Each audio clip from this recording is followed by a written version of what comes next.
Dami palang tao dito, guys.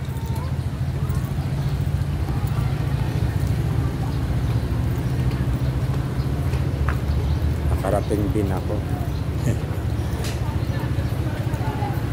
Kasi sabi ko nung ano guys, after ng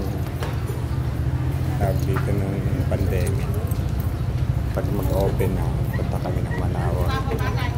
Pero hindi na tuloy laging na-udlot. Kaya yon, ngayon lang kami nakapunta. Ganda dito guys, oh. Simbahan nila.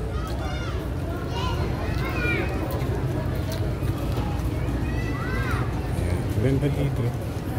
Ganda dito mamasyal.